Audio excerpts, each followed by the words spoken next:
নেই, একটু ঝোলও দেই নাই। আমি খালি যে কষায় কষায় রান্না করতেছি। এখন আমি হয়ে গেছে লতা, এই যে একদম সিদ্ধ হয়ে গেছে। এই যে দেখুন। আসসালামু আলাইকুম everyone, welcome back to our channel. So viewers, আজকে আমরা লতা রান্না করব। তো লতা রান্না করার জন্য এখানে ফুপু কি কি শুটকি আর মাছ নিয়েছেন? এখানে আমি নিয়েছি বড় বড় তেলাপিয়া মাছ। এই মাছটা দিয়ে, এই মাছ আর যে কোনো মাছ দিয়ে করা যায় শুটকি। 2 টুকরা মাছ নিয়েছি আমি। এখানে আছে চাপা শুটকি, তারপরে টুনা মাছের শুটকি আছে এখানে, আর কয়েকটা নিয়েছি লেট্টে শুটকি নিয়েছি আমি। এই শুটকিগুলো দিয়ে এই মাছটা মাছ দিয়ে, তারপরে এই যে এই লতাগুলো আমি সেদিন নিয়ে আসছি।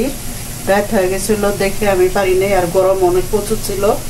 এর নাকি আমি খালি একটা বলক দিয়ে সিদ্ধ করে আমি এগুলো চুলিয়ে রেখেছি। হ্যাঁ, ফ্রোজেন করা এগুলো। হ্যাঁ, ও ভালো বুদ্ধি তো। ডিপ করে রাখছি আমি। আর একদিন এইভাবে রান্না করছিলাম। এই লতাটা এইভাবে থাকবে, গলে যাবে না। তো আপনারা যদি সময় না পান, এইভাবে ফ্রোজেন করে রাখতে পারেন, করে পরে আস্তে ধীরে আপনারা রান্না করতে পারবেন। আমি তো এই যে এখন আমরা একটা কড়াই নিয়ে নিয়েছি। এটার মধ্যে পরিমাণ মতো ফুপুয়ের তেল দিয়ে দিয়েছে, আর এগুলো হচ্ছে পেঁয়াজ কুচি দিয়ে দিয়েছে পরিমাণ মতো। আপনারা ভাববেন পেঁয়াজগুলো এমন কেন, আমার একটা মেশিন আছে। হ্যাঁ, ওই মেশিনে আমি এই পেঁয়াজগুলো এইভাবে করে নিই। তাহলে মেশিন দেওয়া হয়তো আপনাদের দেখাচ্ছি, যেদিন কারো লাগে বলবেন, আমি এনে দিতে পারবো। পেঁয়াজ কাটাকাটি থেকে খালি খোলায় মেশিনে দিয়ে দিবেন, এরকম হয়ে যাবে, পেঁয়াজ বাটাও লাগবে না। এখন আমি দিয়ে দেবো, যেহেতু আমার লবণটা কম, আমি লবণটা একটু কমই দিব।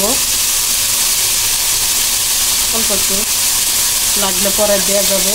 শুটকিতে একটু লবণ, তো এগুলো তো সামুদ্রিক মাছ, লবণ তো থাকেই। আমি পেঁয়াজটা একটু ভাজা ভাজা শুটকিতে আমি একটু আদা রসুন বাটা দিব। আমি সবসময়ই দিই, আপনারা চাইলে দিতেও পারেন, নাও দিতে পারেন, যার যেমন ইচ্ছা সেইভাবে আপনারা দিবেন। একটু শুকনো মরিচ বাটা, না বেশি মরিচ দিতে পারবো না, একটু ঝাল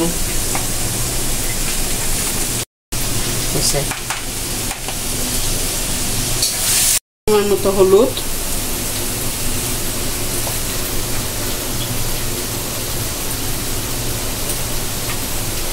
সামান্য একটু জিরা দিব। এই যে পেঁয়াজগুলো দেখুন লাল লাল হয়ে গেছে। এখন আমি মশলাগুলো দিয়ে দিব।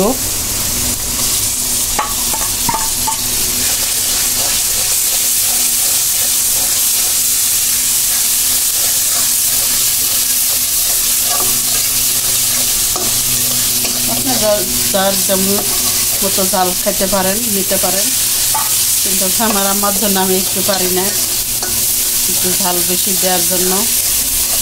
একটু খেতে মন চা খাবে, পান খায়, এমনি তো পানের মুখ। একটু পানি দিয়ে কষাই দেব।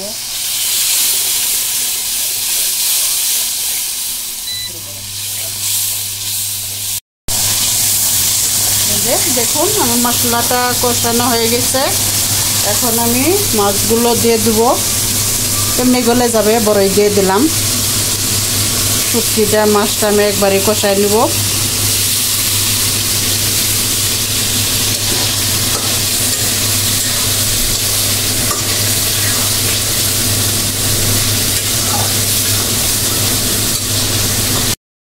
এই যে আমার মশলাগুলো কষানো হয়ে গেছে, দেখুন একদম মাখা মাখা হয়ে গেছে।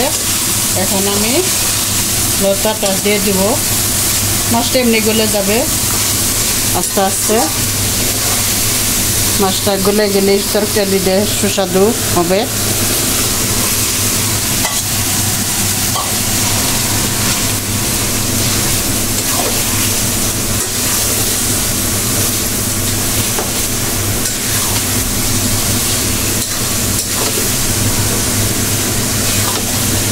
এর মধ্যে কাঁঠালের বিচি দিলে আরও ভালো হতো, আছে কিন্তু আমি দিলাম না। কত বেশি করে রান্না করলে খাবে কে, আর মানুষ নাই, অল্প মানুষ তো, 2-3 জন মানুষ, এমনি গেলে তো কিছু দিলাম না।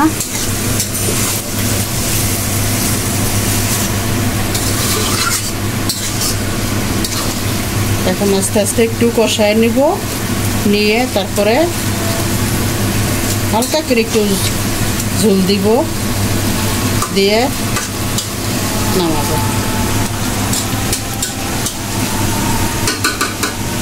একটু কষিয়ে নেই। ফুবু, লতার তরকারি কি হয়ে গিয়েছে? লতার তরকারি হয়ে গেছে। আমি এর ভিতরে পানি অ্যাড করি নাই, আমি কষায় কষায় রান্না করছি যেহেতু আমার পানি ছাড়া। হ্যাঁ, আমার লতা। তাহলে ঝোল কেমনে উঠলো? ঝোল উঠছে যে লতাতে পানি ঢুকছে না, এই জন্য আমি দেই নাই, একটু ঝোলও দেই নাই। আমি খালি যে কষায় কষায় রান্না করতেছি। এখন আমি হয়ে গেছে লতা, এই যে একদম সিদ্ধ হয়ে গেছে, এই যে দেখুন হয়ে গেছে।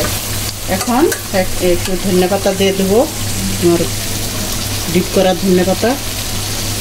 কী করবো, সবসময় তো আর বাইরেও যাওয়া যায় না, যে গরম, এই জন্যে একটু ধনে পাতা দিয়ে ওই যে তরকারিটা দেখুন অনেক সুন্দর একটা ফ্লেভার বের হয়েছে। মাছ দিছি, আপনাদের কেমন লাগছে জানাবেন, কমেন্ট করবেন। আমার তরকারি রান্নাটা, শুটকি রান্না করা কেমন হইলো জানাবেন আপনারা। এরকম করে রান্না করবেন মাছ দিয়ে, অনেক খেয়ে শান্তি পাবেন শুটকি। আর কাঁঠালের বিচি দিবেন, আমি তো দেই নেই। হয়ে গেছে, লবণ টবণ সব ঠিক আছে।